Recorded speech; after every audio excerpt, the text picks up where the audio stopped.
김지혜 돌직구쇼에 오신 여러분 반갑습니다. 김지혜입니다. 전 오늘도 이곳 광화문 청계광장에 나와 있습니다. 우리 시청자 여러분들 보시는 것처럼 지금도 눈이 내리고 있습니다. 밤사이에 계속 눈이 내려서요. 이 길 곳곳에 눈이 소복히 쌓여 있습니다. 겨울이 다 가고 봄이 왔나 싶었더니 다시 겨울이 온 것 같습니다.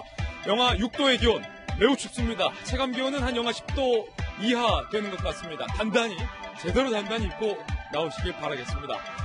정치권 총선 앞두고 심상치 않습니다. 특히 민주당에서 임미리 교수의 글과 관련해서 여러 가지 논란이 일고 있는 가운데 이른바 돌직구 소신 발언을 했다라는 조응천, 금태섭 두 명의 현역 의원에 대해서 경선을 실시하겠다고 밝혀서 이게 심상치 않다라는 논란이 일고 있어요. 잠시 후에 총선 소식도 다뤄보겠습니다. 저는 비가 오나 눈이 오나 매일 아침 이곳에서 여러분을 기다리겠습니다. 김지혜 돌직구쇼 지금 라이브로 시작합니다. 잠깐만요.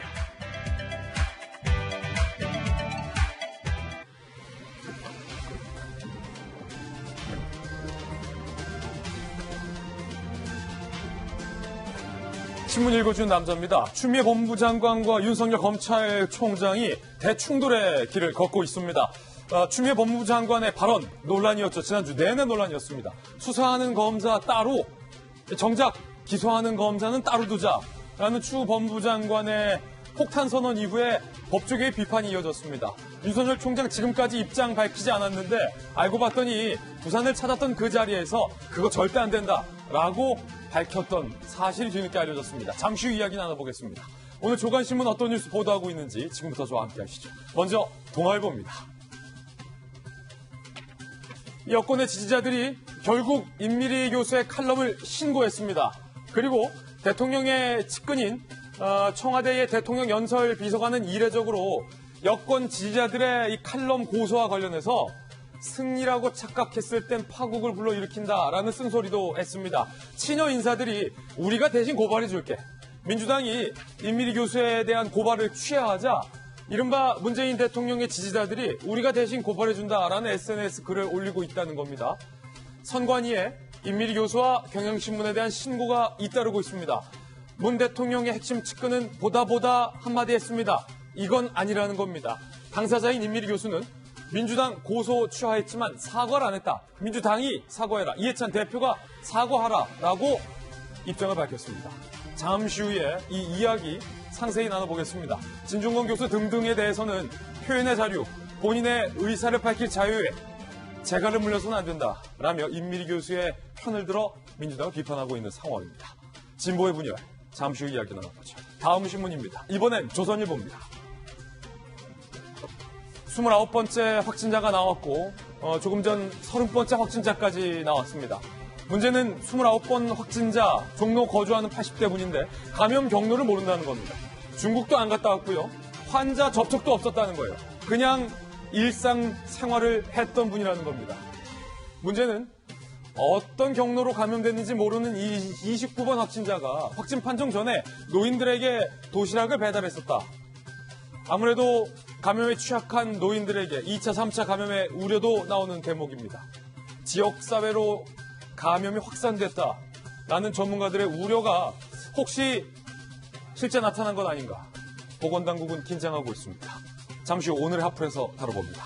다음 신문입니다. 이번엔 중앙일보입니다. 바로 이 부분입니다. 앞서서 말씀드렸던 부분인데 윤석열 총장이 알고 봤더니 부산 검사들 만난 자리에서 대놓고 추 법무부 장관에게 반박했던 사실이 뒤늦게 확인됐습니다. 기소는 검사의 일이다. 법무부 장관이 뭐라 하든지 말든지 검사는 검사의 일을 하면 된다. 수사한 검사가 기소까지 해라. 그게 맞다. 윤석열 총장이 작심 발언했다는 겁니다. 그리고 노무현 정부의 공판주의도 언급했다는 겁니다. 이쯤 되면 정면으로 법무부 장관의 발언을 반박한 셈이 됩니다. 추 법무부 장관은 며칠 뒤 검사장들을 모아놓고 검사장들과의 대화를 갖습니다. 원래 총장이 주재하는 건데 이례적으로 법무부 장관이 주재하겠다는 겁니다. 그 자리에 윤 총장은 나 참석 못한다라고 불참 의사까지 밝혔다고 합니다. 잠시 후에 불붙은 두 사람 과연 누구의 말이 옳은 것인지 국민들은 누구의 손을 들어줄 것인지도 잠시 후에 이야기 들어보겠습니다. 다음 신문입니다. 이번엔 한국일보입니다. 한국일보가 오늘 작정하고 안철수 전 대표의 이른바 국민의당의 당명에 대해서 비판을 하고 있습니다. 가치가 안 보이고 꼼수만 판진다. 당명 잡읍니다. 안철수 신당에서 국민당에서 이제는 국민의당으로 다시 원대 복귀했죠. 국민의당. 연속 퇴짜. 돌고 돌아 국민의당으로 복귀했다. 선거용 당명이다. 한국일보 매우 강하게 비판하고 있습니다. 역대 어느 총선보다 논란이 많았다는 겁니다. 정당이 아니라 파당에 가깝다라고까지 한국일보는 쓰고 있습니다. 여러분의 생각은 어떠십니까? 다음 신문입니다. 이번엔 경제지 한번 보실까요? 한국경제, 줄여서 한경입니다. 대형 마트들이 경제가 어렵다 보니까 문 닫을 위기. 지난주에 신문 읽어준 남자에서 롯데마트 점포 줄인다라는 보도도 소개해드렸는데 이런 상황에 의무 휴업 족쇄가 진짜 말 그대로 족쇄가 되고 있다. 경제지가 비판하고 있습니다. 마트와 대형 슈퍼의 의무 휴업으로 인해서 발생한 매출 손실이 25조에 달한다는 겁니다. 8년간 매출 손실 슈퍼와 마트 합치면 30조에 달한다는 겁니다. 마트가 쉬면서 그 수혜가 전통시장으로 갔느냐? 꼭 그렇지도 않다는 겁니다. 마트가 쉬니까 그냥 모바일로 인터넷으로 사는 이커머스가 수혜를 입었다. 결국 대형마트 휴무 제도로 인한 혜택이 전통시장으로 돌아갔느냐라는 거에 물음표라는 거죠. 결국 시장만 왜곡하고 있다라고 이 규제에 대해서 한국경제가 오늘 목 놓아 부르짖고 있습니다. 지금까지 신문 읽어주는 남자였습니다. 눈 내리는 월요일 아침 저와 함께 등판한 등판선수 소개를 하겠습니다. 눈길을 뚫고 오신 분들이에요. 오랜만에 나오셨네요. 월요일의 남자 변한봉 변호사 나오셨습니다. 그리고 서울시 정무부시장님을 역임한 저희 돌직구쇼의 좌장 김영주 의원님 나오셨습니다.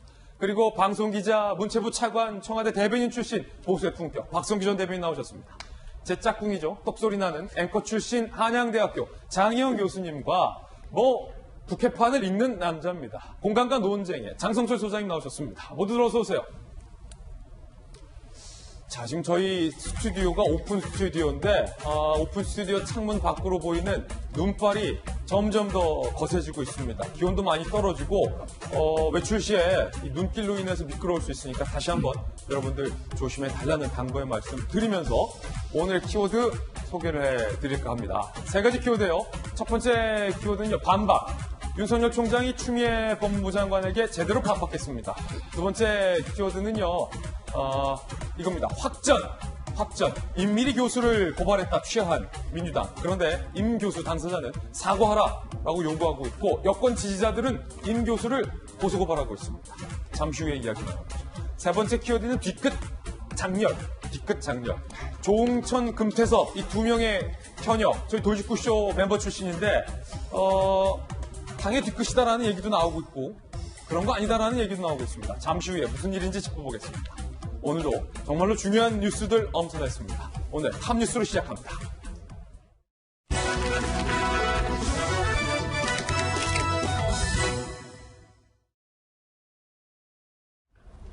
네, 저희들이 준비한 톱뉴스 주제부터 공개를 하겠습니다.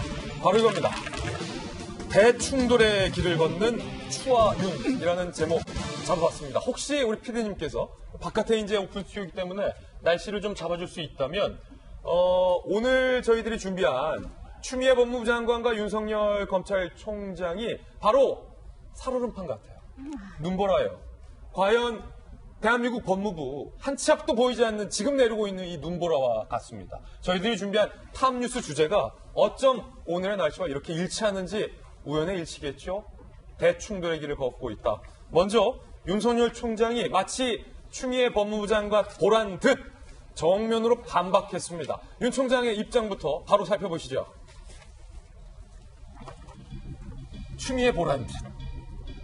저희 기자들이 이런 제목 붙이기 좋아하잖아요. 누구 보란 듯, 그죠? 기소는 검사 일이다. 윤석열 총장이 저희 금요일에 돌직구쇼에서도 보도해드렸는데 부산 검찰 식구들 찾아간 자리에서 이렇게 얘기를 했다는 거예요. 비공개 간담회에서. 아니 그 검사는 기소권자다. 소추권자다. 국가와 정부를 위해서 행정, 국가, 민사, 형사 소송을 하는 사람이다. 라는 당연한 얘기를 꺼내들면서 수사는 기소에 복무하는 개념이고 소추와 재판을 준비하는 게 검사의 일이다. 그러니까 수사 따로 기소 따로 말도 안 된다. 추 법무부 장관 말도 안 되는 얘기하고 있다라는 얘기를 지금 윤석열 총장이 부산 검사들 앞에서 하고 있는 거예요. 수사와 기소는 한 덩어리다. 이런 말을 했어요. 한 덩어리. 떼려야 뗄 수 없다. 수사와 기소는 한 덩어리. 재판 심리 판사가 선고 내리듯 수사 검사가 직접 기소 결정하는 게 맞다. 수사를 한 검사가 책임지고 기소를 하는 게 맞다라고 본인의 소신을 작심발언 돌직구 부산 검사들 앞에서 표현을 했습니다. 추미애 법무부 장관 보란 듯입니다. 자, 보세요. 바로 월요일 전 국민에게 저희 돌직구쇼 취재 통해서 알려지듯 윤석열 총장도 어차피 본인의 발언이 취재를 통해서 전국에 다 알려질 것이라는 걸 예상했을 겁니다. 결국 추미애 법무부 장관 들으라고 윤석열 총장이 이런 발언한 것 아니냐라는 분석이 이어지고 있습니다. 이 자리가 지난 13일 부산 검사들 만난 자리였습니다. 윤 총장 이 같은 작심 발언하고 나서 작별 인사도 이렇게 해서 많은 관심을 받기도 했었죠. 그 장면 함께 보시죠. 애로사항이나 이런 게 없는지 좀 들어보려고 합니다. 추미애 장관의 수사기소검사 분리 방안에 대해서 어떻게 한 말씀 부탁드리겠습니다. 아이고, 네, 우리 형님들 소주도 한 잔 못 올리고 가서 참 죄송합니다. 네, 건강히 잘 계시고, 네, 여러 가지로 고맙습니다. 네, 오늘 박성규 전 대변인 나오셨는데 청와대 계셨잖아요. 네. 윤석열 총장이 형님들한테 소주는 못 올리고 가서 서운하다고 했는데 소주는 못 올렸어도 본인이 할 말 다 하고 갔어요. 예, 본인의 답답한 심경도 좀 묻어나고. 그래요? 또 사실은 그 추미애 장관이 검사장들 회의를 지금 소집한 것이 예고된 이후죠. 맞아요. 예, 저분들 대상으로 또 얘기를 할 텐데. 뭐 눈보라치는 날씨만큼이나 예상이 안 된다, 걱정된다 하셨는데 뭐 예상이 다 되죠. 그렇군요. 되죠. 예, 충돌 좀 심각한 상황입니다. 윤 총장 입장에서는 당연히 할 얘기를 했습니다. 왜냐하면은 추미애 장관이 수사와 기소를 분리하겠다고 하는 얘기는 균형과 견제를 위해서 그렇게 하겠다는 거거든요. 독단적으로 가지 못하도록. 그런데 현재 현재 절차에 인권 문제에 자문을 구할 수 있는 시스템이 이미 준비가 돼 있어요. 마련돼 있고. 수사한 사람이 기소까지 하되 기소하기 전 과정에서 수사 과정에서 인권에 혹시 문제가 없는지 법률 적용에 문제가 없는지를 살피게 하는 제도는 이미 운영이 되고 있는 상태입니다. 예. 그러니 저거는 윤석열 총장으로서는 역시 우리 검찰이 힘을 빼기 위해서 장관이 또 다른 수를 쓰는구나 이렇게 좀 느꼈을 수 있어요. 그렇군요. 이 얘기를 꼭 좀 드려야 되겠는 것은 추미애 장관이 취임 이후에 했던 일들 우리가 지금 다 기억하고 있어요. 제일 먼저 한 일이 뭐였죠? 대검찰청 간부들 바꿨습니다. 예. 그리고 수사하고 있는 이른바 검사들 바꾸기. 수사 담당자들 바꿨습니다. 그리고 그 자리에 자신들의 말을 듣는 친여라고 분류되는 성향의 인사들 갖다 앉혔습니다. 그리고 그 다음에 공소장 공개 거부했습니다. 그리고 이번에 이제 수사 기소 분리권 가지고 나왔는데 하나가 딱 한 지점으로 모아지는 게 있습니다. 이 모든 걸 관통하고 있는 게 뭐죠? 뭐지요? 윤석열 총장의 기를 죽이겠다는 겁니다.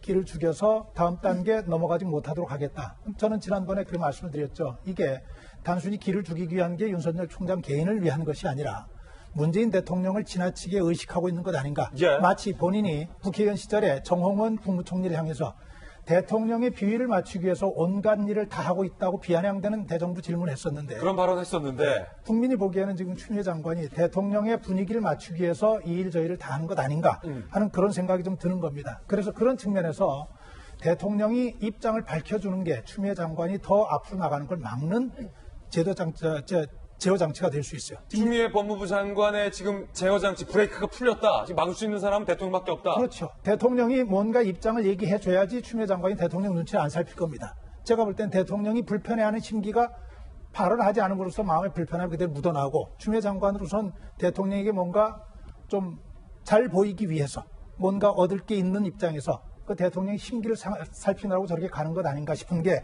제 판단인데요. 그러면 박성규 전 대변인께서 보시기에 네. 개인적인 판단이시겠지만 추 법무부 장관의 생각은 내가 대통령 뜻이고 대통령 뜻이 내 뜻이야. 대통령과 나는 이신전심이야. 라고 이른바 착각하고 있을 수도 있다는 말씀이세요? 대통령은 이런 것을 기대하고 있을지 모른다는 착각을 할 수 있고요. 두 번째는 본인이 그동안에 뭐 실수들이 있었잖아요. 과거에 노무현 대통령 때 탄핵에 찬성했던 일이라든지 문재인 대통령 후보 시절에도 추미애 장관이 문편은 아니었잖아요. 예. 그런 본인이 가지고 있었던 여러 가지 지난 과오에 대해서 이제야말로 내가 그 모든 것들을 씻어버리고 점수를 좀 딸 수 있는 기회가 아닌가 하는 그런 생각을 좀 하고 있는 것 같은데 대통령의 그런 입장을 좀 대통령 입장 분명히 좀 밝혀 우리가 여러 차례 얘기하지만 이건 우리가 잘못된 거다. 국민 여러분 재판 결과를 지켜보는 것이 좋겠다라고 하는 선까지라도 얘기를 해줘야 추미애 장관의 저런 막 가는 것을 좀 경향을 막을 수 있다고 생각이 드는데 두 가지 측면에서 이 부분에 추미애 장관에게 제가 좀 꼭 참고하시라고 말씀드리고 싶어요. 추미애 장관이 그렇게 견제하고 싶어하는 윤석열 총장의 국민적 인기가 날로 높아지고 있다는 겁니다. 예, 무작위로 선택해서 차기 대선 후보를 묻는 여론조사에서 윤석열 검찰총장이 지금 3위까지 올라갔어요. 저희가 여론조사가 이제 선거가 다가오기 때문에 미처 저희가 이제 자료를 준비하지 못하면 그렇죠. 방송에 소개할 수가 없기 때문에 그 부분은 좀 양해 부탁드립니다. 예, 이 부분은 윤석열 총장은 선거에 나설 분이 아니기 때문에 자신 있게 얘기를 합니다. 왜냐하면 3위까지 올라갔다는 얘기 뭐예요? 국민이 윤석열 총장이 하고 있는 일에 대한 믿음을 가지고 그 결과를 지켜보고 있다는 얘기예요. 두 번째, 14일 날에 있었던 갤럽 여론조사 결과에서 이전까지는 야당의 무능을 심판해야 된다고 주장했던 사람들의 숫자가 훨씬 많았어요. 뒤집혔어요. 야당이 승리해서 여당을 견제해야 한다는 표가 훨씬 많지는 않지만 45대 43으로 나타났어요. 무슨 얘기인가요? 그 수치도 저희가 예. 미리 자료를 이제 준비해서 해야지만 소개할 수 있는 거기 때문에 저희들이 사전에 여론조사 자료를 준비 못해서 우리 박성희 대변인께 양해 부탁드리고 정확한 수치는 언급을 그렇군요. 자제해 주시는 걸로 부탁드리겠습니다. 예. 그 부분 그러면 제가 죄송하고요. 예. 아무튼 그 두 가지 지표, 윤석열 총장이 대권 후보로 3위까지 올라가는 이 상황, 그리고 정권을 견제해야 한다고 하는 표심이 지금 설문조사를 통해서 드러나고 있는 상황이 추미애 법무장관의 무리한 행동을 국민이 판단하고 있는 분명한 모습을 확인시켜주는 거라 이렇게 좀 판단합니다. 예, 이에 대해서 추미애 법무부 장관도 카드를 빼들었습니다. 총장 빼고 총장 제치고 검사장들만 내 밑으로 모여 소집을 한 겁니다. 이건데요. 총장 없는 검사장 회의 당해 추미애 윤석열 추미애 대충돌 전운 21일이에요. 얼마 안 남았지요.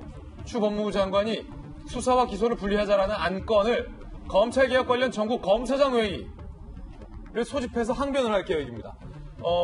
법무부 장관이 검사장들을 직접 부르는 건 굉장히 이례적입니다. 직접 주재하는 거예요. 강금실 장관 때 한 번 있었는데 17년 만입니다. 그때는 2003년에는 총장이 참석했는데 윤석열 총장은 지금 이 회의 안 간다라고 불참을 통보한 상황이고요. 총장 없이 검사장 회의 열린 전례는 없지만 추 장관은 안 오면 말라. 나는 연다. 강행을 할 예정입니다. 검찰 내부 총선 앞둔 시점에 여당 대표 출신의 당적 유지 중인 법무부 장관이 일선 검사장을 모두 소집한 건 부적절하다라는 얘기도 나오고 있고요.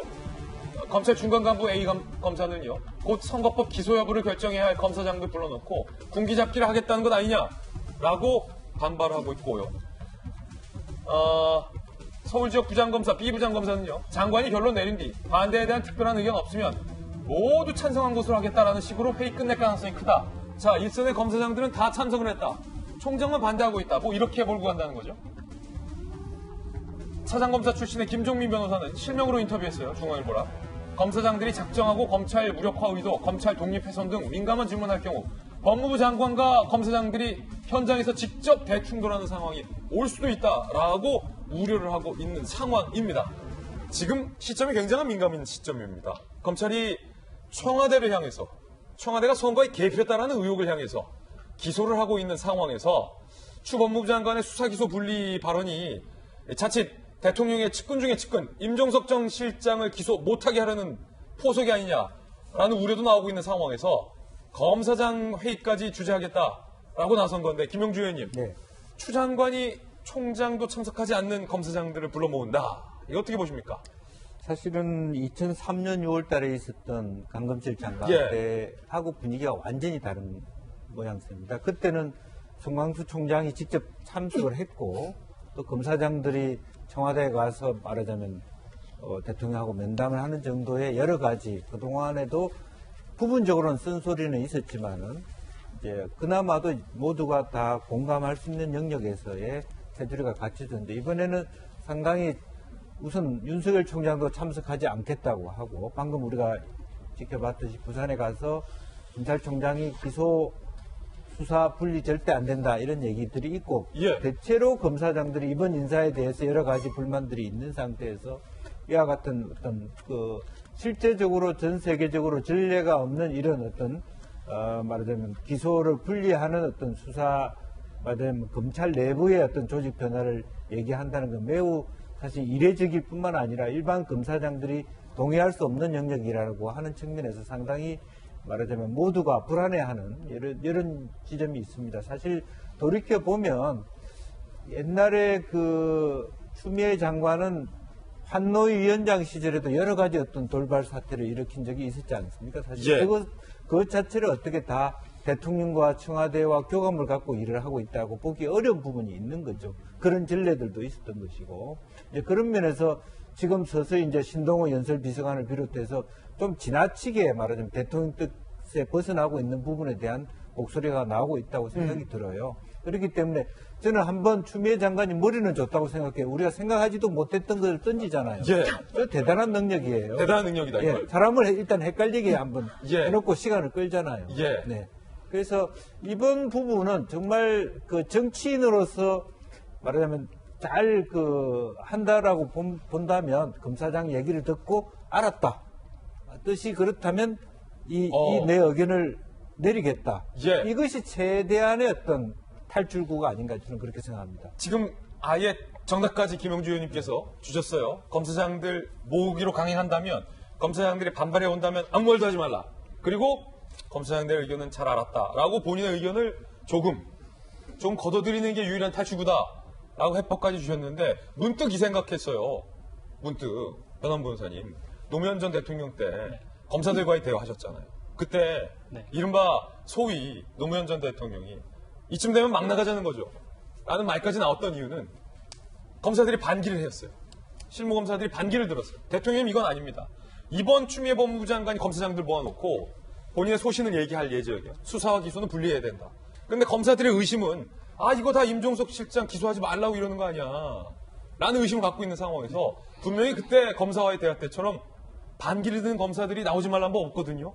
충분히 그럴 수 있을 것 같고요. 더구나 이런 수사 기소 분리 같은 경우는 검찰 개혁과는 전혀 관련이 없습니다. 그렇습니까? 그러니까 이 형사 사법 절차가 제대로 돌아가기 위해서는 공판 중심주의가 돼야 된다는 것은 뭐 진보를 떠나서 다들 인정하고 있어요. 공판 중심주의가 뭐냐면은 경찰과 검사가 작성한 서류만 보고 재판하는 것이 아니라 직접 법정에서 판사가 증인을 불러서 신문을 하고 증거를 확인하고 피고인에게 질문해서 공판에서 실제적으로 증거에 대한 검토를 거친 후에 유무죄를 판단하자는 게 공판 중심주의입니다. 예. 공판 중심주의가 제대로 돌아가기 위해서는 실제로 그 사건을 했던 수사 검사가 나와서 그 사건에서 얘기를 해야 되는 거죠.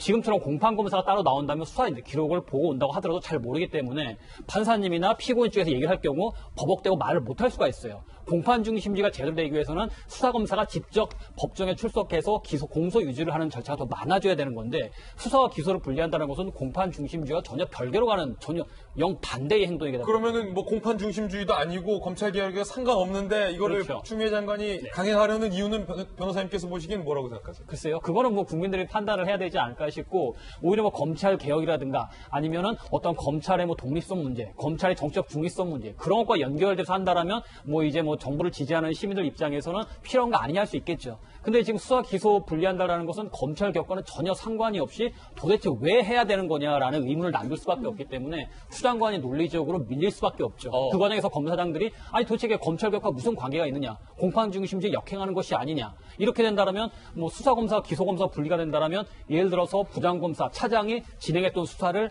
기소검사가 개인적으로 이거 기소하지 말라고 한다면 일개 검사가 차장, 부장 의견에다 거슬린다는 거냐, 도대체 그럼 검찰 조직 자체를 흔드는 것이냐, 이게 뭐냐 할 말이 없게 되겠죠. 이렇게 질문한다면 만약에 검사장이 법무부 장관 이게 뭐냐, 이게 무슨 검찰 개혁이냐, 공판 중심주의 흔드는 거냐라고 질문한다면 법무부 장관이 할 말 없어진다. 그렇죠. 21일에 과연 이 검사장들과 법무부 장관의 회의 어떤 모습일지 좀 저희가 세밀하게 취재해서 여러분들에게 상세하게 또 알려드릴 걸, 보도해드릴 것을 약속드리겠습니다. 그나저나 윤 총장이요, 장윤 교수님 성격이 굉장히 강당이 있다는 건 알았지만 할만하네요. 그 수사와 기소는 한 덩어리다. 그 이른바 소주 한 잔 올려드리고 싶다는 형님들 앞에서 법무부 장관의 의견과 반하는 본인이 할 소리 다 했어요.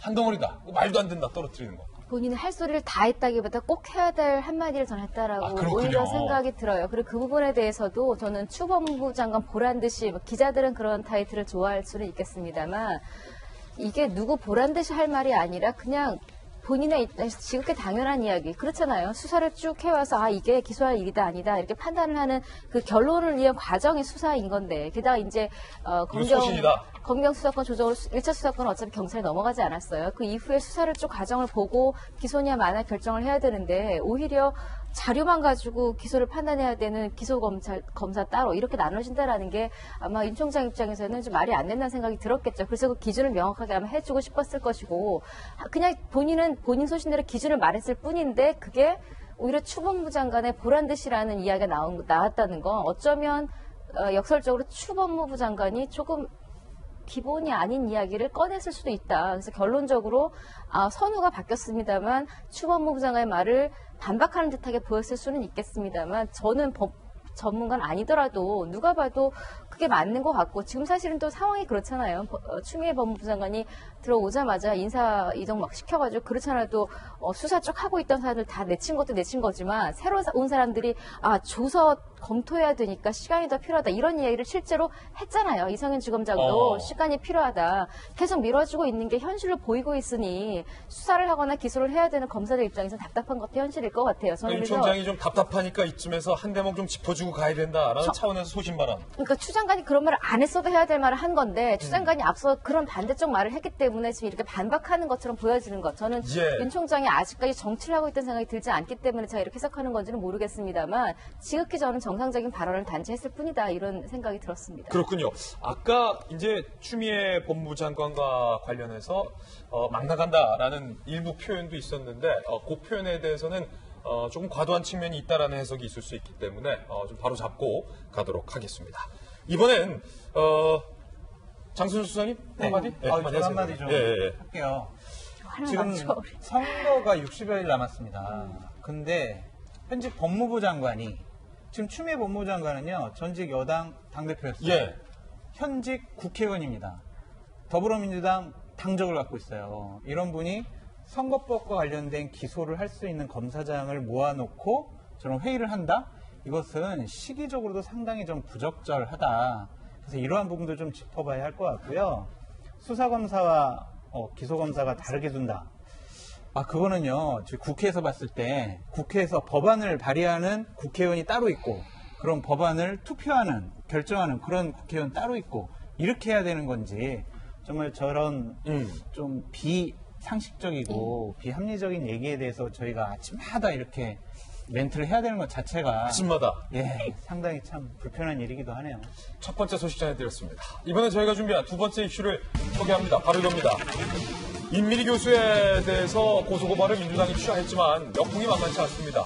당사자인 임 교수는 고소고발만 취하했지 사과가 없었다며 내가 아닌 국민에게 사과하라 라고 나섰습니다. 그러자 친여 지지자들은 해당 언론사, 경향신문이죠. 임미리 교수에 대한 소송까지 하겠다라며 벼르고 있습니다. 함께 보시죠.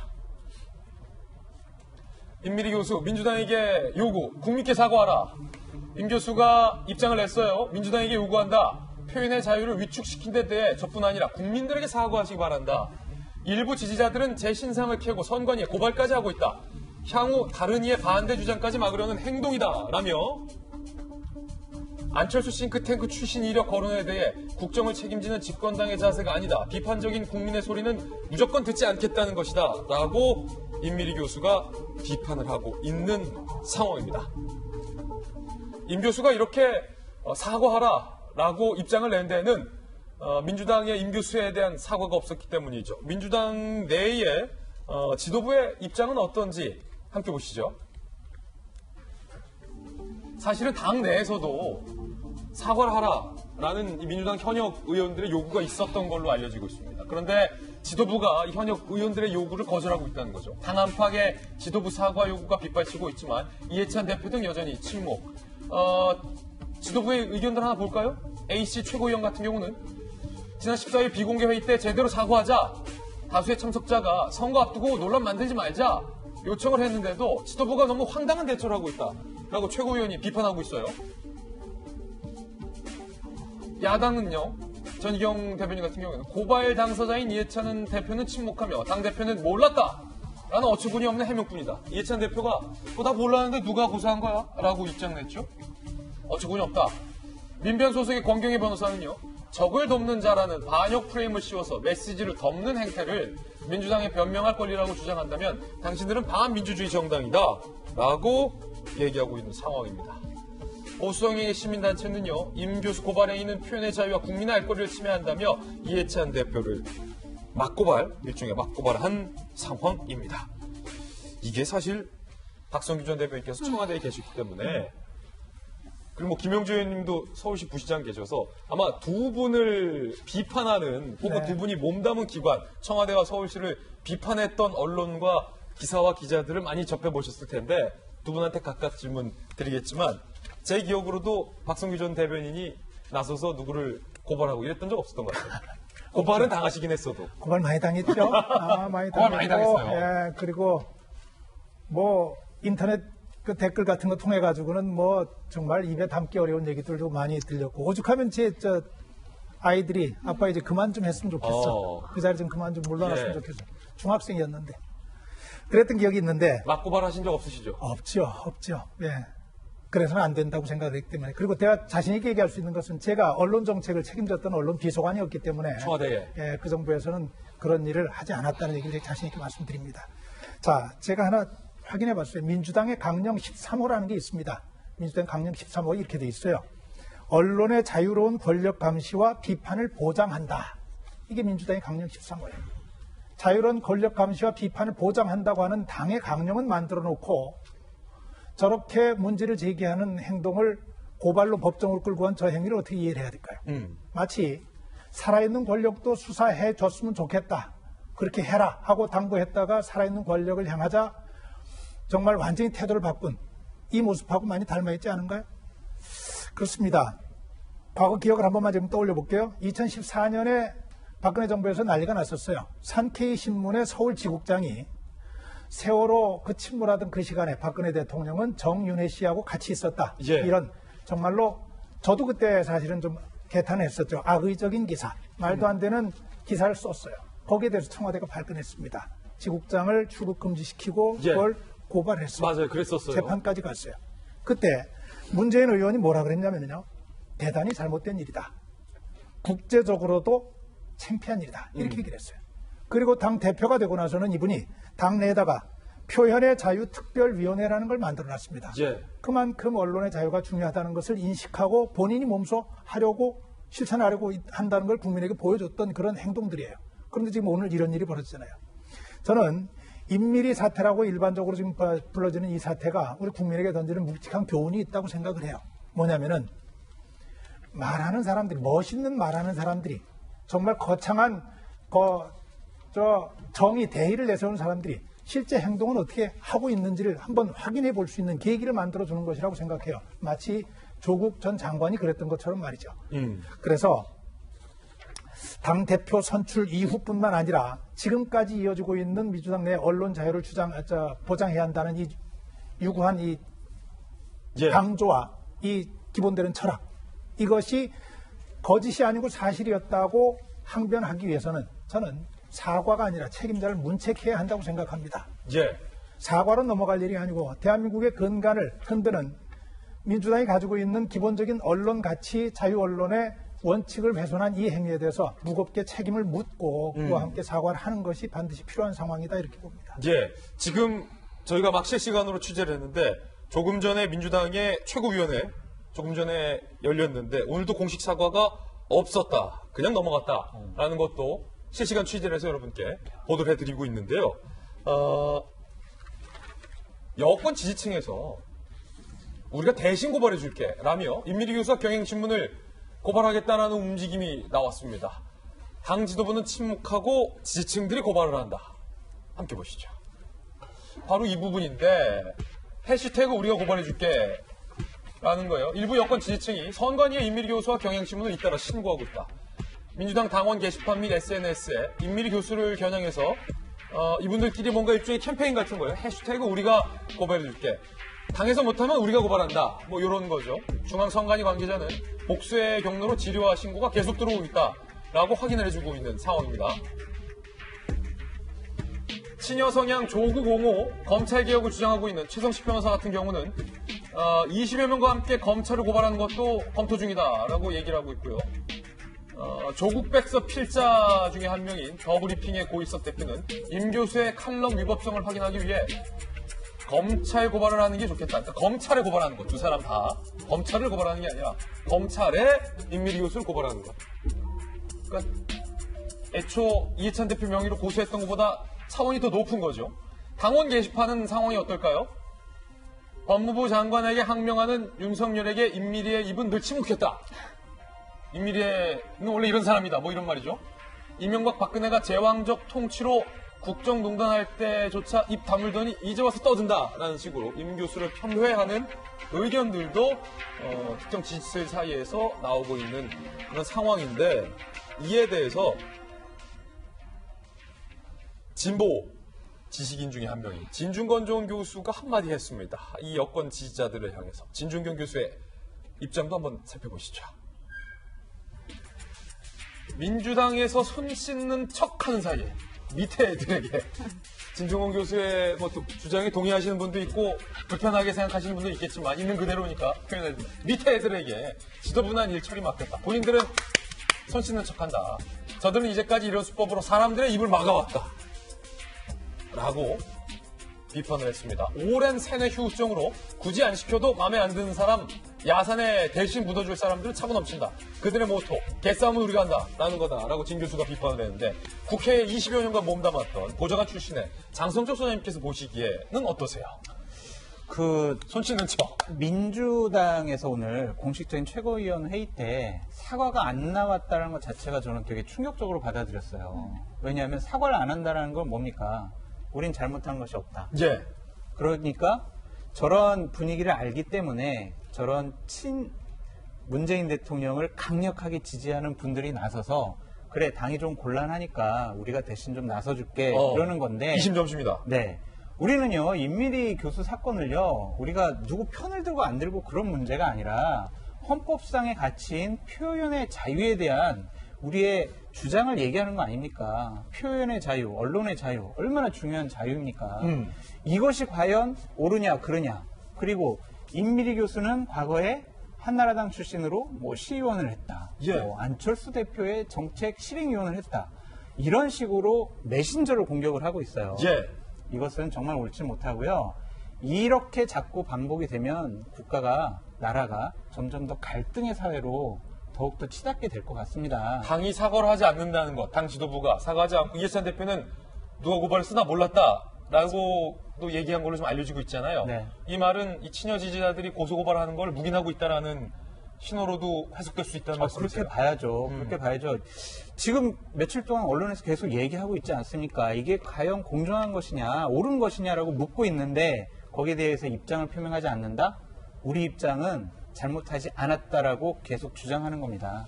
이것이 잘못됐다고 국민과 다수의 언론들은 얘기를 하는 거고요.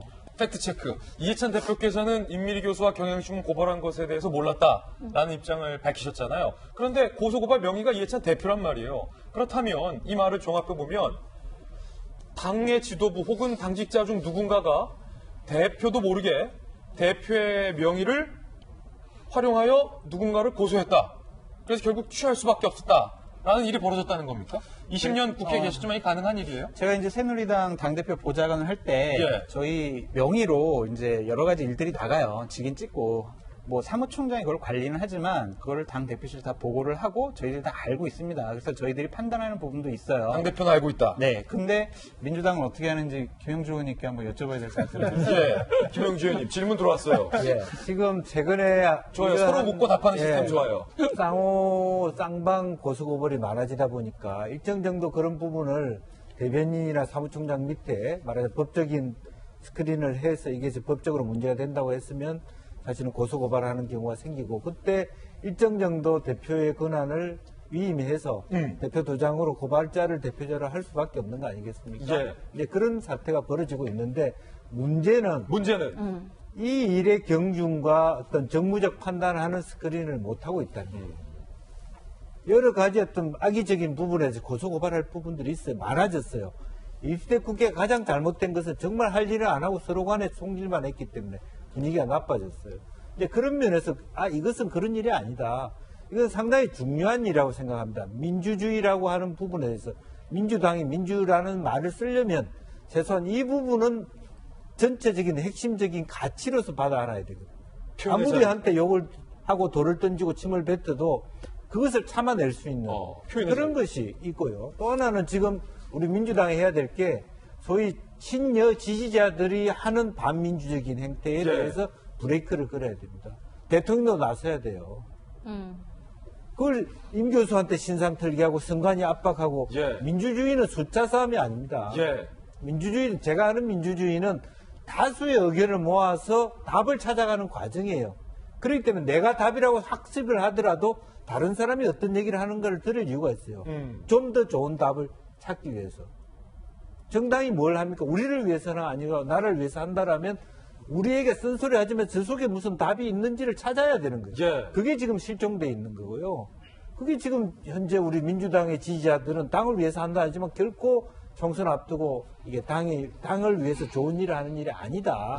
그러려면 누구라도 지금 나서야 된다는 얘기입니다. 아니 제가 우려되는 게 워낙 친하니까 김영주 의원님하고 여권의 핵심이셨고 지금 맞는 돌직구 소신 발언 해주셨는데 친여 지지자분들한테 김영주 의원님 오늘 이 발언으로 인해서 조금 곤란한 상황을 겪으실지 않을까 제가 좀 걱정되는데 괜찮으세요? 뭐 곤란한 상황을 겪을 수 있죠. 겪을 수 있지만 이게 내 길인 거예요. 이건 아니다. 욕을 먹더라도 내 하는 게 민주주의 사회 아닌가 그렇죠. 저는 김진 앵커 그 말씀이 왜 이렇게 슬프게 느껴요. 지금 좀 전에 말씀하신 민주주의에 대한 설명은 진영 논리가 아니라 너무나 당연한 지극적인 이론을 말씀하신 건데 그 자체에 걱정을 해야 된다는 현실도 안타깝고 이해찬 대표의 명의로 고소고발이 이루어졌는데 이해찬 대표가 몰랐다라는 것은 기자님께 팩트체크를 하셨습니다만 팩트건 거짓이건 간에 이건 둘 다 문제가 있는 거예요. 알고 했어도 알고 했으면 거짓말하고 있다라는 거고 모르고 했었다라는 거 지금 당 지도부 이름으로 당에서 고소고발을 하고 있는데 그것도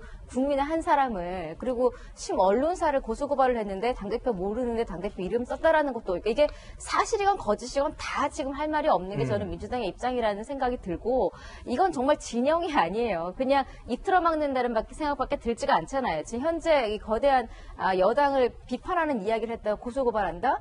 만에 하나 이게 지금 없어졌는데 저는 아까 장 소장님이 사과할 마음 없다라는 말에 적극 공감을 한 게 이거는 진영 논리를 따라서 굉장히 국민으로서 흥분해야 될 굉장히 심각한 문제예요. 여기에 대해서 좋은 이야기, 쓴 얘기하면 무조건 다 비판한다 그러고 본인들은 사과 안 하고 손도 제대로 안 씻었잖아요. 사과 안 했는데 무슨 손을 씻은 거예요. 당 차원에서 이러는 건 문제가 있다 이 정도인 거지 잘못했다라는 말을 안 하니까 일부 저는 친여라고 할게요. 친여가 다 이렇진 않거든요. 일부 친여들이 고소고발을 하겠다고 나서는데도 아무 말 안 하고 있는 건 방향성 제시해 준 거죠. 임미리 씨가 일반인이 아니다. 폴리페서다라는 것도 막 얘기해 주면서 안철수 지지했다 뭐 했다 이런 이야기 해주는 것도 사실은 저는 정당히 할 일은 아닌 것 같습니다. 우회적인 유감 표시가 지금 민주당 최고회의에서 나왔어요. 지금 실시간으로 여러분께 보도를 해드리고 있습니다. 제가 지금 저희들이 준비한 보도를 해드려야 할 내용에 대한 개요는 오른손에 있고 이 왼손에서는 제가 방송 중에 누가 카톡을 하는 게 아니라 지금 국회에 나가 있는 저희 후배 기자들로부터 현재 국회 상황에 대한 취재한 내용을 전달받아서 여러분께 알려드리기 위해서 가끔씩 체크를 하는데 지금 민주당의 남인순 최고위원 같은 경우가 임미리 교수 사태에 대해서 마음이 아프다. 민주당이 더 잘하겠다. 이게 사과인지 아닌지는 여러분들이 판단하셔야겠지만 당대표가 아닌 최고위원 한 명이 더 잘하겠다라는 우회적인 표현을 했다는 것도 실시간으로 전해드립니다. 이낙연 전 총리 같은 경우도 본인이 소속된 당의 고소 취하 사건과 관련해서 우회적으로 한마디를 했습니다. 그러니까 직접적인 사과는 아직까지 안 나왔고 우회적인 말들이 나오고 있는 겁니다. 이낙연 전 총리 이야기 들어보시죠. 크고 작은 실수를 하는 경우도 있습니다만 기본은 한없이 낮아지고 겸손해져야만 국민들께서 보시기에 수용하실 수가 있을 것이다. 그렇게 생각합니다. 상당히 점잖고 우회적으로 그리고 상당히 낮은 톤으로 이낙연 총리가 한마디를 했는데 진중권 전 교수 보기에는 이것도 충분치 않다는 것 같아요. 진 교수가 이에 대해서도 입장 냈습니다. 이낙연의 위선 아주 우아하게 손을 씻었다. 이낙연 전 총리의 발언에는 민주당이 잘못됐다는 말, 임미리 교수에게 사과한다는 말은 안 들어있다. 아, 그러네요. 지금 들어보니까. 아무 내용도 없는 저 빈말이 진정성을 가지려면 고발한 것과 안철수의 사주받은 것으로 매도한 것에 대해 민주당에서 공식적으로 사과를 해야 한다라고 이낙연 전 총리의 입장에 대해서 진중권 전 교수가 한마디 꺼들었습니다.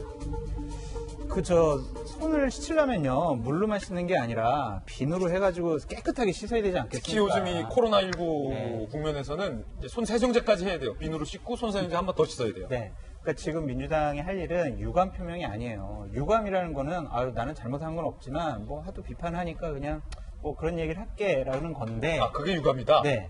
딱 6글자만 얘기했으면 좋겠어요. 잘못했습니다. 지금 집권 4년 차, 그리고 집권한 지 2년 9개월이 지나면요, 총선을 앞두고 이 여권에 있는 분들은 이런 생각을 해요. 밀리면 우리가 죽는다라고 생각을 하는데, 민심에 밀리는 것은 당연한 겁니다. 민심을 이기는 권력 없습니다. 그러니까 국민들과 민심이 하는 대로, 하라는 대로 그렇게 했으면 좋겠다라는 생각이 듭니다. 왜냐면 장승철 소장님 같은 경우는 그때 민심 한번 밀려봤잖아요. 네. 그러니까 밀려봤기 때문에 잘 아는 거죠. 민심을 역행하는 정권은 없다. 그럼요. 예. 대통령 측근 참모 이야기 하나 더 보고 말씀해 주셔도 될까요? 예. 대통령의 최측근 참모도 우회적으로 한마디 했습니다. 승리라고 착각할 땐 파국이다라고 말한 겁니다. 누구냐면 대통령 연설 비서관이에요. 신동호 비서관. 광창 캠프 출신인데 진보에는 인내심이 필요한 것 같다. 승리한 적이 없었기 때문이다. 작은 승리를 큰 승리로 착각한 자들에 의해 파국이 시작된다. 진보 시대에 맞춰 유연해져야 한다. 역시 우회적. 예, 얼마나 답답하면 저런 얘기를 했을까요? 연설 비서관이라고 하면은요, 대통령 비서관 중에서도 대통령의 입장과 생각을 국민에게 어떻게 전할까를 가장 많이 고민하는 사람이에요. 그렇군요. 그만큼 대통령을 잘 아는 사람, 그 대통령의 입장에서 믿어야 하는 사람이거든요. 측근 중에 측근이 저런 얘기를 한 겁니다. 민주당 쪽에서 지금 나오는 얘기들 가운데서 오만이라는 표현이 자체적으로 좀 나오고 있어요. 오만이 뭐죠? 오만은 아주 거칠게 얘기하면 보이는 게 없는 거예요. 세상이 우습게 보이는 게 오만입니다. 전 크리스찬입니다. 뭐 얘기 드려서 죄송한데 성경에 보면은 인류 역사상 가장 지혜로웠던 왕 솔로몬이 아들에게 한 얘기가 있어요. 잠언이라고 하는 말에. 교만은 패망의 선봉이요. 교만, 오만보다 낮은 다예요. 거만한 마음은 넘어짐의 앞잡이다. 오만한 사람 치고 오만한 조직 치고 무너지지 않은 조직이 없다는 거예요. 민주당에 대해서 많은 내부 인사들, 외부 인사들이 이렇게까지 얘기하는데 한번 아프게 새겨야 될 대목이라고 생각하고, 이 부분 관련해 가지고 민주당 내부 인사들이나 또는 지지자들 가운데 언론중재위원회에서 임미리 교수의 글에 대해서 그거 잘못이라고 얘기한 것 아니냐 이렇게 얘기하는 분들이 있습니다.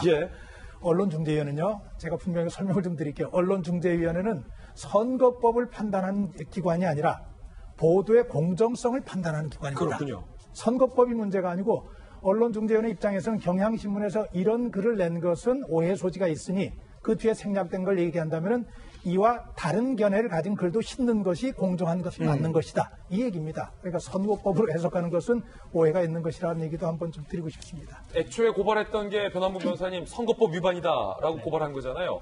임미리 교수의 민주당만 빼고라는 칼럼, 그리고 이 칼럼을 종이 지면에 게재한 경향신문이 정말로 선거법을 위반한 소지가 있는 건가요? 변호사님께서 보시기에. 선거법 위반이 되려면 이제 그 선거운동이라고 하려면 특정 선거에서 특정 후보자를 위해 당선이나 낙선 목적으로 행동해야 된다는 것이 필요합니다. 일단은 목적이 있어야 되는데요. 임미리 교수가 민주당의 특정 후보를 낙선이나 낙선시키는 목적은 없었던 거죠. 그렇군요. 민주당에서 구원을 한 거거든요.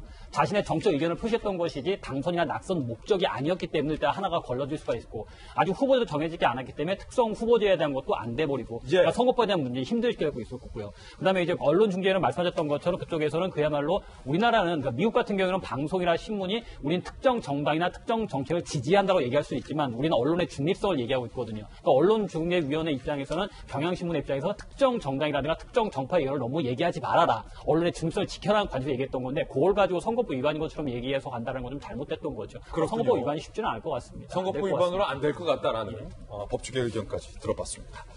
자, 이번엔 저희가 준비한 세 번째 이슈입니다. 선거가 58일 앞으로 다가왔습니다. 벌써 앞자리가 지난주만 해도 6이었는데 이제 5, 정말 초읽기.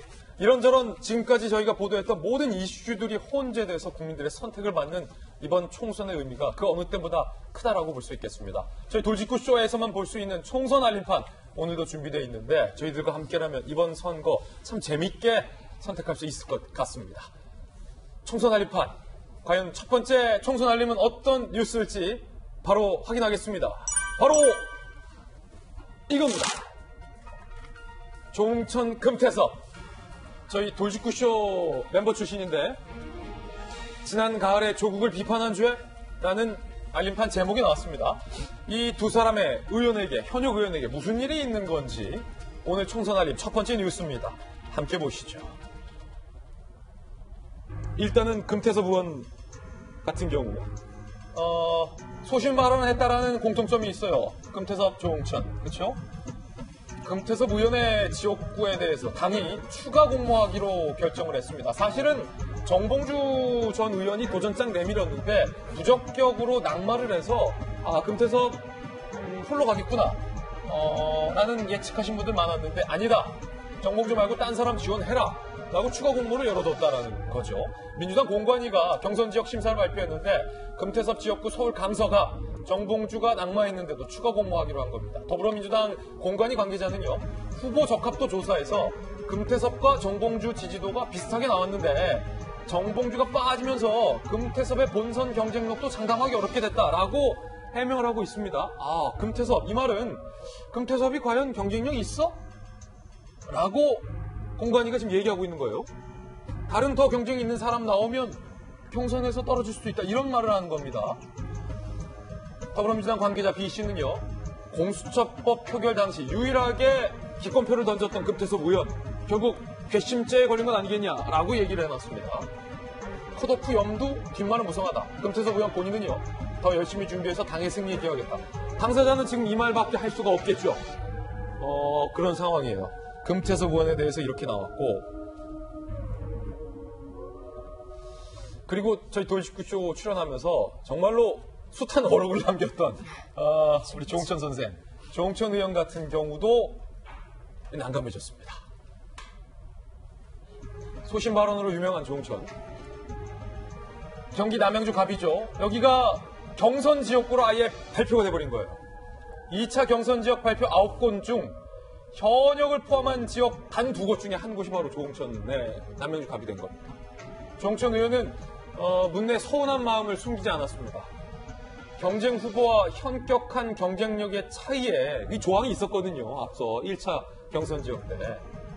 다른 예비 후보들과 현저하게 경쟁력이 앞서기 때문에 단수 후보로 추천될 줄 알았는데 이라고 얘기를 했습니다. 소신파 금태섭, 소신파 조응천 결국 경선에서 떨어질 수도 있다라는 위기감이 이 두 명의 의원의 지역구에 휩싸이게 된 상황인데 일단은 공천 작업 많이 해봤던 장성철 소장님께서 보시기에 이게 어떤 의미예요?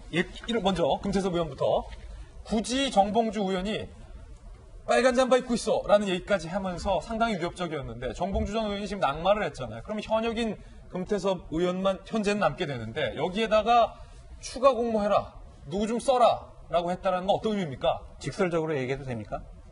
선거법에만 걸리지 않는다면 금태섭 너에게 공천을 주기 싫어라는 의지의 표현이라고 저는 생각을 합니다. 개인적인 해석으로. 네.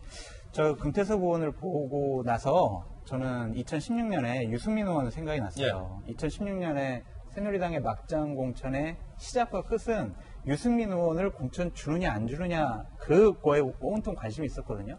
그러니까 청와대와 친박 의원들은 유승민 의원 공천 주면 안 된다. 왜? 박근혜 대통령한테 대들었기 때문에. 당과 다른 얘기를 했기 때문에 이 사람 주면 안 된다라고 지속적으로 얘기를 했었어요. 그래서 결국에는 이제 공천을 안 준다라고 하기 전에 무소속으로 출마를 했었는데 그렇죠. 금태섭 의원 같은 경우도 검경 수사권 조정과 공수처법과 관련돼서 당론을 따르지 않은 그런 원죄가 있는 거예요. 그리고 금태섭 의원 같은 경우는 조국 장관 청문회 때 정말 민주당에서 몇 안 되는 어쩌면 유일한 조국 전 장관에 의해서 불편한 질문을 막 던졌잖아요. 네. 그렇기 때문에 제가 봤을 때는 두 개 다 기시감이 들고 결국에는 민주당의 공천이 과연 국민의 뜻에 맞는 그러한 정상적이고 합리적인 공천이냐 아니냐의 바로미터는 금태섭 의원을 공천하느냐 안 하느냐로 판단해 볼 수 있다라는 생각이 들었고요. 조홍천 의원 같은 경우는 뭐 경선에서 큰 문제가 없지 않겠습니까? 그래서 금태섭 의원 문제가 상당히 이 공천 과정 중에 민주당의 폭발성 있는 문제다라고 말씀드리고 싶어요. 강서가 굳이 추가 공모를 열어뒀다는 게 장성재 소장 보시기에는 여러 가지 지금 해석을 낳는다라는 의견인데 사실은 박성규 전 대변인 같은 경우는 청와대 대변인도 계셨지만 그 다음 정부 인수위 대변인도 하셔서 그때 인연을 잠시 말씀드리면 제가 인수위 출입기자 당시 그 인수위 대변인 제가 마크하고 취재했던 취재원이었어요. 그때 기자들 사이에서 별명이 참모에게 할 말을 하는 사람. 이건 제가 순화해서 말한 거고 목 걸고 일하는 사람이었어요. 목 걸고 일하는 사람. 그 기자들이 그 별명을 참 영광스럽게 붙여줬죠. 대통령에게 바른 말 하는 사람. 네. 근데 그때 저희 기자들이 그 얘기했어요. 바른 말 한다는 사람은 그 절대 잘난 사람 아니다. 굉장히 운이 좋은 사람이다. 왜? 바른 말 하는 걸 들어주는 윗사람이 있기 때문에 그런 소문이 날 수 있다. 그렇군요. 웬만한 사람들은 그 소문이 나기 전에 바른 말 하다 잘리는 것이 그 일반적인 거기 때문에 내가 운이 좋으니까 그건 나한테 잘한다고 얘기할 게 아니라 이 얘기를 들어주는 사람이 대단한 거다. 이런 얘기를 했었는데 금태섭 조홍천 의원에 대해서 저는 좀 많이 아쉬워요. 민주당이 이렇게까지 하면 안 되는데 싶은 생각이 좀 듭니다. 물론 아직 뭐 하나도 단정적인 건 없습니다만. 왜냐하면은 우리가 짐작하는 대로라면 이거 굉장히 위험한 게 가이드라인을 제시하는 거거든요. 뭐냐? 까불면 너희들 다칠 수 있어. 국회의원에게 공천 안 줄 수 있어. 뭐냐면 다른 사람들에 대한 굉장히 경고가 되는 거예요. 상식적으로 생각하면은 경쟁자가 하나 낙마했다 그러면 단수 공천하는 게 맞는 거예요. 그리고 현격한 차이가 있으면은 소모를 줄이기 위해서. 왜냐하면 경선하는 과정의 상처가 굉장히 큽니다. 그러면 자기 표를 깎아먹는 일들이 되기 때문에 현격한 차이가 나면은 제끼고 그냥 경선 안 하고 하는 것이 정당의 룰이에요. 민주당에도 그런 룰이 있는 걸로 알고 있고. 그런데 이 두 사람을 지금 공천해서 뭔가 생각하게 만든다는 거죠. 주변에 다 비슷한 생각을 한 사람들에게 저거 뭐야? 이런 생각을 하고 본인들 조심하게 만들어요. 그런데 중요한 것은 이 두 분이 냈던 목소리가 국민 일반이 가지고 있었던 건전한 상식의 소리였다는 거예요. 두 사람의 공통점은 조국 전 장관에 대해서 안 된다. 안 된다. 또는 조국 장관 사태를 거치면서 우리 모두가 전부 지옥을 경험했다. 그만큼 문제가 있었다는 얘기를 한 거예요. 공수처 문제에 대해서도 이건 정상적인 게 아니다.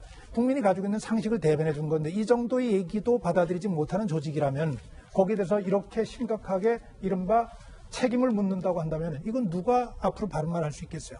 참고로 두 가지 경우를 하나 알려드릴게요. 뭐 다 기억하시는 거예요. 2014년 11월 달에 이른바 정윤의 문건이 폭로됐습니다. 청와대 비서관으로 있던 박관천이라고 하는 행정관이죠. 행정관이 올린 보고서인데 정윤회를 중심으로 한 청와대 내부의 이런 잘못된 것들을 다 폭로했어요. 그때 어떻게 했죠? 청와대에서는 폭로 내용을 조사하기보다는 문서 유출 경위를 조사해서 박관천을 쫓아냈습니다. 2년 뒤에는 2016년 9월 달은 이석수 특별감찰관이 이른바 우병우 수석과 최순실 관련한 비위, 소문에 대해서 조사를 했어요. 이때도 이 소문이 뭔가 하고 조사를 했으면 되는데 이걸 안 하고 우병우가 형님 제정신이야 하고 불러서 얘기했다는 거 아니에요. 그리고는 이석수 감찰관이 사표를 내고 나가지 않으면 안 되는 상황을 만들어서 결국은 쫓아낸 게 됐습니다. 결국 쫓겨났다. 내부에서 나오는 이런 건전한 또는 내부 성찰해야 되는 목소리를 외면했을 때 어떤 문제가 생기는가. 다들 그때 그때 제대로 한번 봤더라면 이런 생각을 했는데 아마도 박근혜 전 대통령은 감옥에 있으면서 엄청난 자책하지 않았겠어요? 그때 제대로 봤어야 하는데 정말 천추의 한이 됐을 거라고 생각합니다. 참고가 좀 될 수 있겠죠. 김영주 전 의원님께서는 사실은 잘 아시잖아요. 조홍천 의원도 같이 방송했었고 금태섭도 같이 방송했고 물론 아직 경선이라는 게 사실 나쁜 건 아니거든요. 분명히 오해 소지가 있기 때문에 말씀드립니다. 다수의 후보가 있다면 경선을 해서 실력 있는 사람이 경선을 통해서 한 지역의 후보로 간다면 그 후보에게 좀 주목되는 효과도 있기 때문에 꼭 나쁜 거라고는 할 수가 없습니다만 그리고 또 추가 공모라는 것도 금태섭 의원에게 꼭 컷오프를 시킨다. 반드시 이렇게 이루어지지 않는다는 것도 좀 설명을 해 주셨으면 해요. 네. 사실은 민주당이 민주당다울 수 있는 부분도 저 두 분 때문이에요. 저런 분조차도 없다면 그 당이 북조선에 있는 당이나 다를 바가 뭐가 있겠습니까? 그런 가치를 당 지도부가 생각할 필요가 있다. 다만 제가 우려하는 것은 너무 극악스러운 당원들 눈치 보느라고 저런 행위를 하고 있다는 것은 잘못된 행태다라고 하는 것이고요. 또 다른 측면에서 보면 말하자면 추가 공모를 했지만 추가 공모자가 없어서 그냥 단수 공천한다라고 할 수도 있는 거고요. 조홍천 의원도 3인 경선 가볍게 통과하면서 또 2사람보다 3사람이 하면 경선 비용도 줄어듭니다.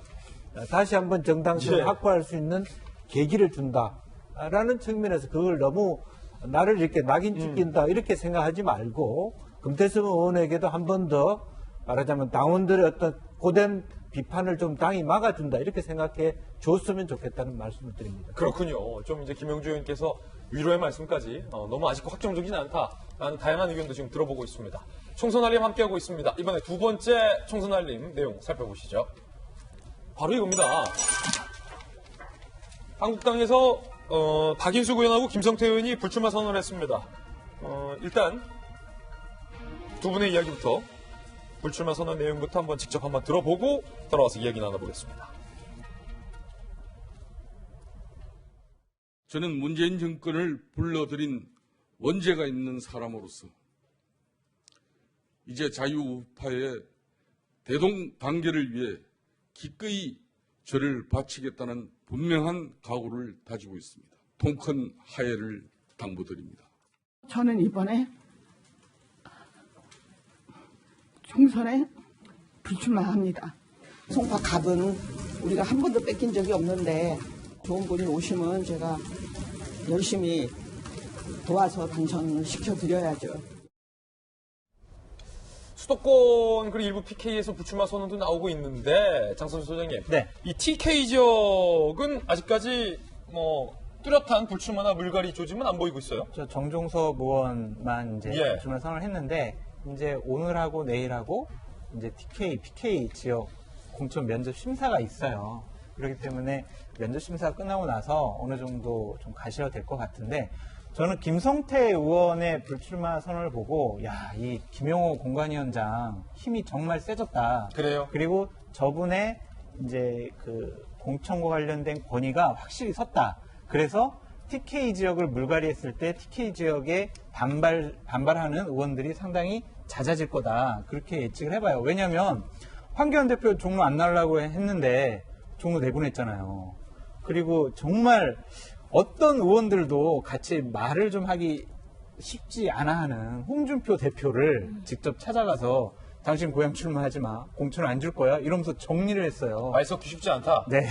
그래서 좀 완화시켜서 표현한 건데. 그리고 우리 새누리당의 원내대표까지 한 당의 지도부의 일원 아니었습니까? 이런 센 사람 3명을 딱 일고에 정리를 했어요. 그러면은요. TK, PK 지역의 물갈이에 이 공천 공관위원장의 권위가 서요. 그렇기 때문에 저러한 모습들로 인해 한국당의 공천 쇄신, 인적 쇄신 한번 지켜볼 만하다. 그렇게 평가해보고 싶습니다. 그렇군요. 변함부 변호사님. 네. 미래통합당이에요, 이름이? 네. 그렇죠? 네. 미래통합당. 예. 그리고 이제 비례정당 같은 경우는 미래한국당. 예. 오늘 한국일보 기사 같은 경우는 당명을 두고도 비판을 했는데 미래통합당. 결국은 미래한국당과 이른바 일종의 운율. 네. 미래한국당, 미래통합당. 이거 맞추기 위해서 사실은 가치도 없이 당명을 정했다는 비판적인 기사도 나오고 있고. 일각에서는 말만 통합이지. 사실상 도로 새누리당 혹은 그것보다 못 미치는 수준의 보여주기 통합 아니냐라는 혹독한 비판도 있습니다만. 그렇죠. 이제 그런 비판을 피해갈 수 있느냐가 이제 공천을 어떻게 하느냐 문제가 됐었던 거였는데 장 소장님 말씀처럼 이렇게 힘 있는 3명부터 이제 물러나시게 하고 그 다음에 얼마를 교체하느냐에 따라서 아마 우려를 좀 불식시킬 수 있지 않을까 생각을 하게 되거든요. 그러니까 만약 이 상태에서 그냥 기존의 중진들이 그냥 자리 차적 주저앉고 그 다음 당에 새롭게 영입하는 사람들은 험지 가서 장렬히 전사하는 상황이 되고 그렇게 돼버리면 도로 새누리당 비판을 피할 수가 없을 텐데 이렇게 힘 있는 중진 영남권에 있어서 물갈이를 전폭적으로 시행하게 된 경우에는 이제 그렇게 그냥 말로만 합당한 거 아니냐라는 우려는 불식일 수가 있을 것 같습니다. 앞으로 이제 김용호 공관위원장이 어떻게 마지막 수를 주냐에 따라서 기존의 한 수, 두 수의 이제 이른바 묘수, 꼼수가 어떻게 이제 그냥 그걸로 마무리가 되고 새롭게 일할 수 있느냐가 결정되지 않을까 싶네요. 그렇군요. 총선 알림 함께하고 계십니다. 이번에 3번째 총선 알림 살펴보겠습니다. 안철수 신당 갔다가 안 된다고 해서 국민당 갔다가 안 된다고 해서 다시 국민의당, 도로 국민의당으로 확정이 됐습니다. 총선판을 흔드는 또 하나의 예언이라고 했는데 과연 흔들 수 있을지 많은 분들이 의문을 제기하고 있는 상황인 것은 사실입니다. 안철수의 예언이라고 해서 유행하고 있는 게 있습니다. 안철수 의원이 본인도 그걸 아시는 것 같아요. 내 예언이 유명하죠? 라고 하면서 또 하나의 예언을 했다는데 일단 과거 예언부터 한번 듣고 오겠습니다. 문재인 후보가 당선되면 어떤 세상이 될지 상상해 보십시오. 세 가지 일이 생길 겁니다. 첫째, 국민들이 반으로 나뉘어서 분열되고 사생결단하면서 5년 내내 싸울 겁니다. 두 번째, 무능하고 부패한 정권이 되고 맙니다. 정말 유능한 사람 많습니다. 개파 세력이 정권을 잡으면 그 사람들을 안 씁니다.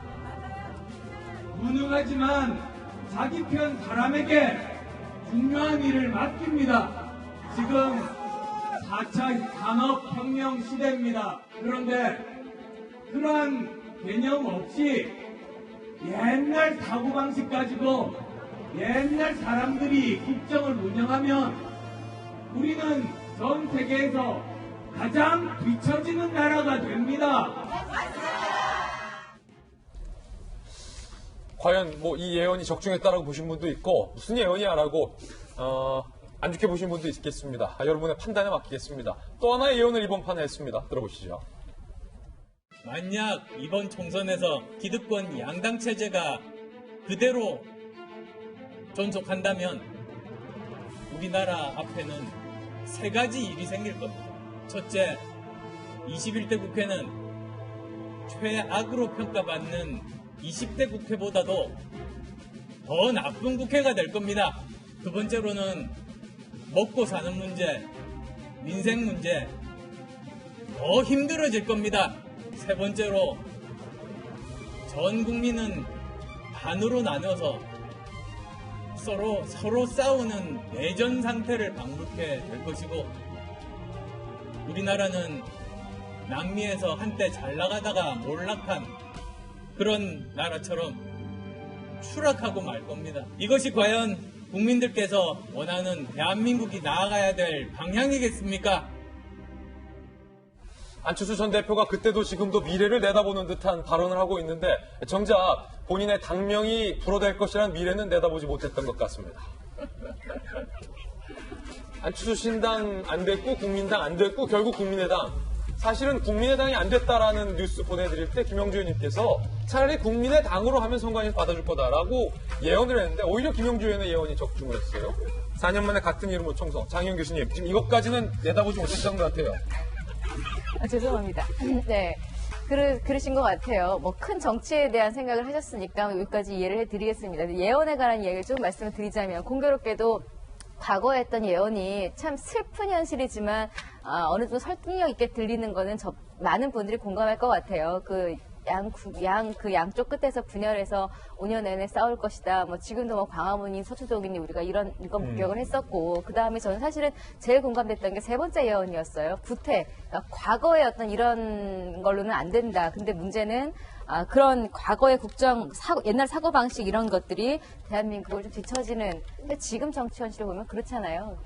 말 한마디에 여당이 개인을 고발하고 이런 사태 자체는 저는 사실은 제가 지난 시간에도 말씀드렸지만 80년대 전 생각이 문득 들 정도로 조금 위협적이었었거든요. 이런 얘기는 맞지만 지금 이번에 내놓은 세 가지 예언은 제가 조금 하나 정도를 좀 반론을 제기하고 싶은 게 21대가 20대보다 더 악화될 것이다. 뭐 경제가 더 어려워질 것이다. 이런 부분은 솔직히 저는 그럴 수 있을 거라고 봐요. 근데 다만 국민들이 반으로 나뉘어 내전 상태에 돌입할 거라는 이야기는 안철수 전 대표 역시 지금 눈에 보이는 양극단에 있는 분들만 평가하시는 것 같아요. 지금 점점 둘 다 싫어. 촛불 때 우리가 이런 희망으로 이쪽을 뽑아줬는데 이쪽 뭐가 다르지? 이제 우리가 어디로 가야 되지? 이렇게 지금 붕 떠 있는 분들이 저는 엄청 늘고 있다는 생각이 들거든요. 지금 같은 양극단의 싸움이 더 지속되면 오히려 저는 입 가만히 닫고 있는 이 가운데 분들이 더 크게 일어날 수 있다는 생각이 들어요. 그래서 지금 현재까지 양전으로 싸우고 있는 건 안타깝지만 앞으로 이런 미래는 없어지면 좋겠다라는 제 희망도 조금 담아서 그 예언은 좀 틀리기를 바라겠습니다. 안철수 전 대표의 예언과 또 국민의당 당명 소식도 전해드렸습니다. 이번엔 저희가 준비한 다음 순서입니다. 오늘의 하플 시간인데요. 오늘 과연 어떤 분들이 하플 4인방에 선정됐을지 바로 만나러 가보시죠. 29번째 확진자 그리고 30번째 확진자도 나왔습니다. 코로나19입니다. 그리고 연예인과 재벌을 상대로 프로포폴 의혹이 번지고 있습니다. 세 번째는 한강 수색 중 순직한 경찰관의 소식, 손흥민 선수의 멀티골 이야기도 들어왔습니다. 하나씩 보시죠. 29번째 코로나19 확진자에 이어 30번째 확진자도 발생했습니다. 29번째 확진자는 82살 남성으로 그제 정오쯤 심근경색이 의심돼 병원을 찾았다가 CT 촬영 시 나타난 폐렴 소견 때문에 실시한 바이러스 검사에서 코로나 확진 판정을 받은 겁니다. 그런데 이 남성은 최근 해외여행 전력도 없어요. 중국도 안 갔어요. 감염자를 접촉한 사실도 없어요. 그냥 평범하게 일상생활을 한 거예요. 어디서 어떻게 코로나19에 감염이 됐는지 경로가 오리무중인 상황이라는 게 무섭습니다. 이어서 발생한 30번째 확진자는 29번째 확진자의 아내로 현재 서울대병원에 격리 중에 있습니다. 29번 확진자는 확진 판정을 받기 전까지 사흘에 하루꼴로 종로 3가의 독거노인들에게 도시락 배달 봉사 활동을 해오셨고 동대문구에 있는 바둑 기원과 집 부근 경로당 등을 다닌 것으로 알려졌는데 주로 면역력이 약한 노인들과 접촉해서 추가 감염자가 나올 것이라는 가능성이 제기되고 있는 가운데 아내까지 지금 확진 판정을 받았기 때문에 이 우려가 더욱더 거세지고 있습니다. 지역사회를 통한 감염이 아니냐라는 우려의 목소리도 높아지고 있습니다. 29번째 확진자가 관리망 밖에서 나오면서 기존 방역 전략을 모두 바꿔야 하는 상황이 올 수 있는 것 아니냐라는 지적도 나오고 있는 상황입니다. 한편 개강을 앞둔 대학가도 골머리예요. 최근 2달 반 새 중국인 유학생 19,022명이 입국한 것으로 알려졌는데 교육당국이 유학생의 입국 연기를 유도하고 있지만 개강에 맞춰서 들어오는 유학생들을 막을 방법이 없어서 앞으로 중국인 유학생이 더 몰려올 것으로 예상되기 때문입니다. 대학들은 중국인 유학생을 위한 별도 기숙사를 마련하거나 건물 출입구를 축소하는 방안을 검토 중이지만 그 외에도 공동시설이 많아서 학생들의 불안감을 쉽게 가라앉지 않을 것으로 보이는 상황입니다. 이게 무서운 게 김영주 의원님. 네. 이 29번째 확진자, 결국 아내까지 확진 판정이 나왔는데 우리가 늘 목 놓아 부르짖었던 것. 국민들은 너무 불안해하지 마시고 일상을 지켜달라. 이분 같은 경우는 일상을 지키다가 감염이 된 케이스. 네. 사실 이번 경우가 더 불안한 겁니다. 우리로서는. 왜냐하면 다른 분들은 경로가 있었어요. 예. 우한에서 있었거나 뭐 태국에 갔었거나 이런 분인데 지금 말은 종로 3가 동대문 일대라고 하는 건 노인들이 천안에서부터 계속 지하철을 타고 모여지는 부분이면 그러면 서울을 비롯한 중부 지역 충청권까지를 포함해서 어느 지역에서 어떤 경로로 이분이 29번 확진자가 확진 판결을 받게 됐는가를 모른다는 거잖아요. 그동안은 우리로 보면 사실은 송파에 터진 적이 있었죠. 하남, 그다음에 영등포 이런 쪽은 대단히 특히 중국인들 많이 있는 부분은 경로에 여러 가지 유의를 하고 있는데 한복판이 뚫힌 거잖아요. 종로. 예, 그 종로라는 의미는 서울의 종로만이 아니라 천안에서부터도 매일 지하철 타고 노인들이 말하자면 탁골공원에 왔다가 하기 때문에 정말 일상생활에 감염 그 예상도가 높아지고 있다. 철저히 더 다시 한번 경고해야 된다는 생각이 듭니다. 예, 30번째 확진자도 안에 있는 것으로 나왔기 때문에 특히 면역력이 약한 노인분들에게 도시락 배달 봉사활동도 해오셔서 이게 쉽사리 감염이 되지 않을까라는 우려가 지금 걱정이 드는 대목입니다. 좀 유념하셔서 살펴보셔야 할 뉴스인 것 같아서 하플 첫 번째 뉴스로 전해드렸습니다. 두 번째 소식 만나보시죠. 유명 영화배우 A씨가 상습적으로 프로포폴을 불법 투약했다는 의혹이 제기됐습니다. 경찰은 A씨가 배우 출신인 친동생 이름을 대고 수차례 투약을 받은 정황을 포착했는데요. 확인된 투약 횟수만 10차례 이상, 해당 병원 관계자는 내성이 생길 정도로 투약했다고 말했습니다. 프로포폴을 70차례 넘게 투약한 혐의를 받는 최승석 전 애경개발 대표도 A씨의 동생 이름을 쓴 것으로 알려졌습니다. 병원 관계자는 최승석 전 대표가 A씨를 이 병원에 소개한 걸로 안다고 전했는데 검찰은 두 사람의 연결고리를 수사 중입니다. 프로포폴 불법 상습 투약 의혹으로 검찰 수사선상에 오른 인물에는 유명 영화배우 이외에도 재벌가 자제와 총수, 연예기획사 대표, 유명 패션 디자이너 의혹까지 지금 나오고 있습니다. 이들은 수년 전부터 서울 강남의 한 성형외과에서 프로포폴을 불법 투약한 것이 아니냐라는 의혹을 받고 있는 인물입니다. 한강에서 투신자 수색 작업을 벌이던 30대 경찰 대원이 목숨을 잃는 안타까운 사고가 발생했습니다. 지난 15일 서울지방경찰청 한강경찰대 소속인 유재국 경위는 전날 한강에 몸을 던진 시민을 구조하기 위해 가양대구 인근에서 동료와 함께 2인 1조로 수색을 벌이던 중 교각에 돌틈에 몸이 끼이는 사고를 당했는데요. 30분 만에 구조돼 병원으로 이송됐으나 끝내 숨지고 말았습니다. 경찰에 따르면 당시 한강은 추운 날씨, 거센 물살과 흙탕물로 수색이 어려운 상황이었다고 하는데 유 경위는 이미 2차례 수색을 마치고도 산소통에 산소가 10분 분량 정도 남아있자 실종자 가족을 생각해 한 번만 더 살펴보자 라면서 잠수했다가 사고를 당했습니다. 더욱 안타까운 건 유 경위의 아내가 임신한 지 한 달밖에 되지 않았다는 것. 유족들과 동료 경찰들은 허망함을 감추지 못했습니다.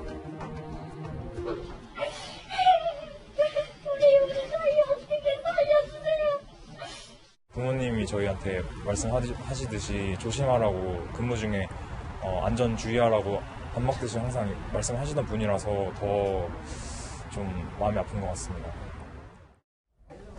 유재국 경위 매년 수십 명의 한강 투신자들을 살려내며 최우수 수상안전요원으로 뽑혔습니다. 구조에 목숨을 살리는 일에 남다른 열정을 보였던 분입니다. 유경위와 함께 근무한 동료들은 책임감이 강하고 일처리가 꼼꼼했다라며 한 사람이라도 더 살리기 위해 휴일에도 뭔가를 배우는 친구였다고 해자했습니다. 경찰은 정확한 사고 경위를 파악하는 한편 고인에게 116 특진 임명장과 훈장을 수여하고 서울지방경찰청 장으로 장례를 거행하기로 했습니다. 한 가지 진짜 마음 아픈 대목은 수십 명의 목숨을 살렸는데 정작 본인의 목숨을 살려주는 분은 없었다라는 게 마음에 걸리고 아내가 한 달이 임신한다. 저도 어린 아들 키우고 있지만 이 홀로 남은 어린 아이와 뱃속에 있는 아이와 아내에게도 정말 절망적인 뉴스를 전해드리게 돼서 너무 유감입니다. 그러게요. 그러니까 정말 가슴 참 많이 아프고 가족들에게도 좀 어떻게 위로의 말씀을 드려야 될지 모를 정도로 참 안타까운 일이고 무엇보다도 그러니까 모든 경찰들이 물론 열심히 하시는 게 기본이겠지만 그중에서도 특출나게 굉장히 본인의 일에 살신성인 정신으로 하셨다라는 것. 심지어는 유경이 사망 소식 들리자마자 목격하셨던 그러니까 지난 1월에도 투신한 사람을 보고 누가 신고를 했대요. 그 한강에서. 근데 2분도 채 안 돼서 경찰이 왔는데 유경이가 정말 순간 망설이면서 뛰어들어서 그 남성을 구조하는 걸 보고 그걸 처음에 신고한 사람이 와 저런 경찰분이 있다는 것만으로 내가 정말 더 열심히 살아야겠다라는 이런 이야기를 할 정도로 일반 시민에게 회자가 될 정도로 또 정말 공이 많았던 분이에요. 너무 젊으신 나이도 그렇고 또 아내의 상황도 그렇고 또 그동안 경찰에서 했던 이 본인의 이 공적이나 이런 것들도 그렇고 좀 여러 가지가 힘들고 동료들이 특히 아파했던 게 본인이 굳이 하지 않아도 되는데도 평소에 잠수나 수영이나 이런 것들 동료들에게 가르쳐주고 자신의 노하우 알려주고 또 이런 분이라고 하거든요. 그러다 보니까 또 사망적이 더 안타깝게 느껴집니다. 생각 고인의 명복을 빕니다. 예. 저런 이유 때문에 제복이 존중받아야 하는 걸 거예요. 제복을 입은 사람들, 제복에는 반드시 그 제복에 딱 맞는 존재 목적이 있는 거죠. 경찰관들은 우리 국민들 사이에서 24시간 존재하면서 언제 어떤 경우에라도 국민을 위해서 자기의 목숨을 내던질 각오가 돼 있는 사람들이거든요. 그런 거를 유경이가 지금 보여줬다고 생각하는데, 좀 안타까운 거는 이렇게 자기 책임에 자기 직분에 최선을 다하는 사람들이 이렇게 희생되는 이런 일들만 자꾸 반복되는 것 같아서 좀 아쉽고, 특히 2번 들어갔다 와서 10분 남았다고 한 번 더 들어갔다고 하는 이 마음이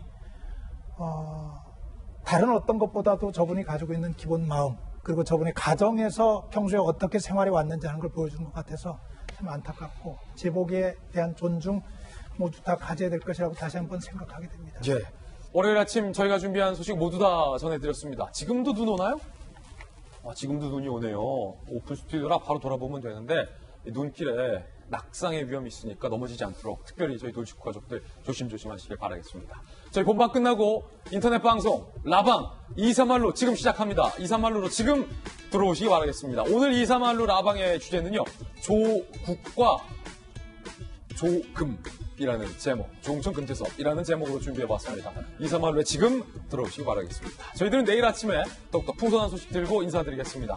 오늘 하루는 분명 어제보다 나을 겁니다. 좋은 하루 되십시오. 고맙습니다.